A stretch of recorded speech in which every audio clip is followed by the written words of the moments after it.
Do you experience aches or pains during your workout? Watch this video on workout design to help you work out without pain. A lot of the times I see people when they work out, they go straight to their primary movement or their primary strength part of the workout. I've been a personal trainer for the last 10 years. Something I always see is that the warm-up a lot of the times skipped. During your workout, you have different blocks or different segments of your workout.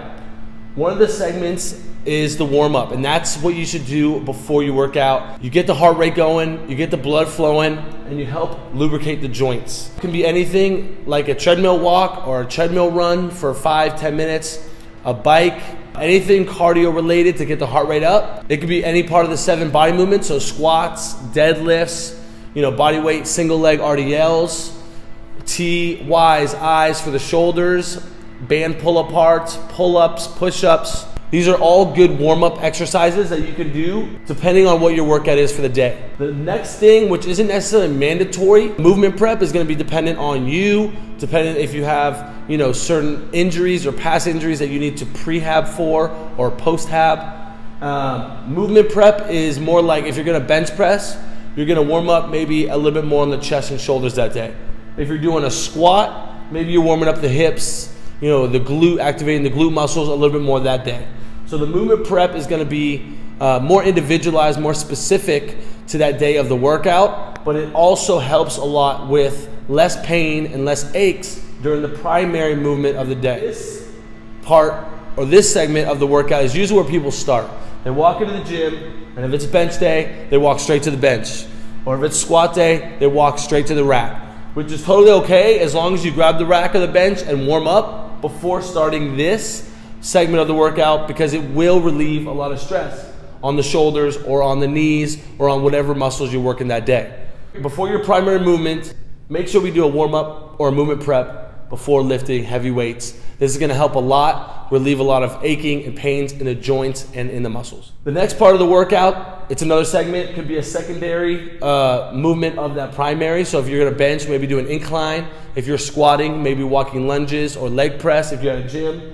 The secondary segment is something that's just going to add on to that primary segment of your workout. Break down the muscles a little bit more. Maybe it's a little bit a different angle. So if we're doing a pull day, we did pull-ups for our primary. Maybe we're doing horizontal rows for our secondary. So it's just an addition to that primary segment. Another thing that you could add, auxiliary. So auxiliary, again, if you're doing bench press, maybe the auxiliary is doing shoulder band external and internal rotations to keep your shoulder health. If you have hip injuries, maybe it's doing a lot of opening up in the hip or doing glute bridges or doing any glute activation work to strengthen the hip girdle.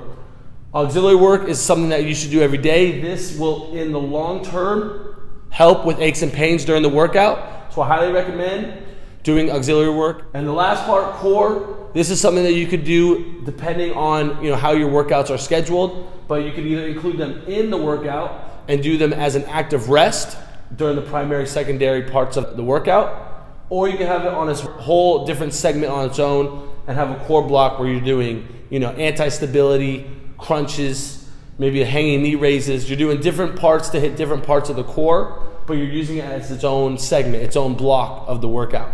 This always varies, so I put that at the bottom because it might change based off of who you are, what your goal is, and what your workout design looks like or your program design looks like. And lastly is the cool down and stretch.